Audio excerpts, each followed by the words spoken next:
Et je veux d'ailleurs, d'entrée de jeu, remercier Free Game des Galeries Appalaches pour cette belle chronique-là. Et je veux remercier aussi Mathieu Mercier qui est en studio avec nous. Bon matin! Comment ça va? Ça va très bien, toi? Nice, certainement. Merci de m'avoir approché. Ouais. C'est toi qui as approché.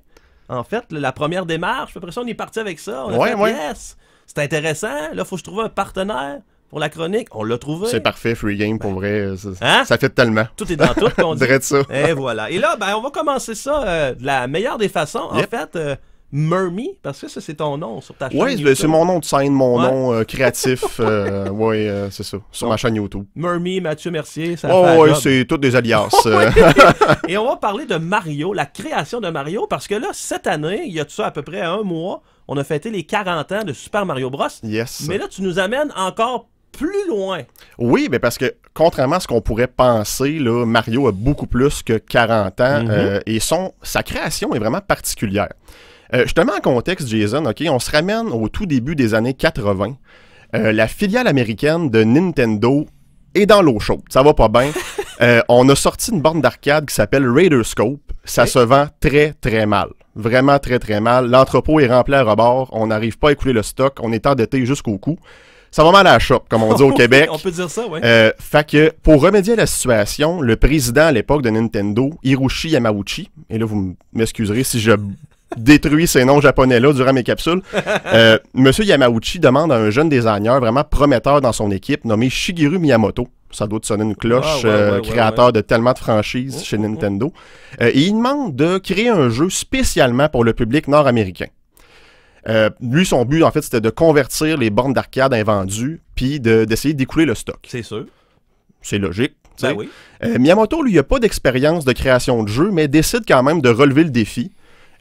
Puis c'est intéressant parce que à la base, Miyamoto, lui, voulait créer un jeu sur la franchise Popeye. OK. Popeye le marin, là, celui qui tripe ses... Voilà, c'est ça. Le but du jeu est simple, en fait. Popeye doit sauver sa petite amie Olive des mains du méchant Brutus ou Bluto. Je sais pas c'est quoi le nom, j'ai comme vu Brutus, deux noms. Brutus.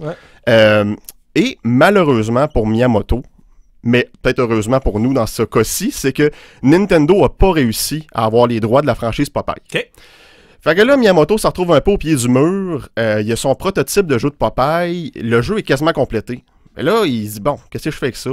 Il décide de s'enverrer sur un dizaine puis de créer ses propres personnages. Okay. Fait que, éventuellement, au fil du temps, Olive devient une demoiselle en détresse du nom de Pauline. Popeye le marin devient un charpentier moustachu du nom de Jumpman. C'était pas encore Mario à ce moment-là, c'était Jumpman, parce que qu'est-ce qu'il fait le bonhomme dans le jeu? Ah, il saute. Il saute. Donc, l'homme saute, c'est carrément ça. Et Brutus devient un gros méchant gorille du nom de Donkey Kong. Ah oui. Et là, le reste est historique. Donkey Kong, en 81, à l'arcade, devient un gros hit pour Nintendo, le plus gros hit qu'il y avait jamais eu à ce moment-là. Ça l'a carrément sauvé la filiale américaine.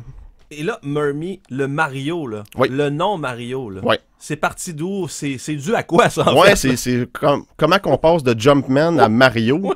Ben, ça a été confirmé par Miyamoto, le créateur lui-même, à plusieurs reprises, en fait, que Mario, c'est un hommage aux propriétaires des bureaux, des entrepôts de Nintendo à l'époque. Okay.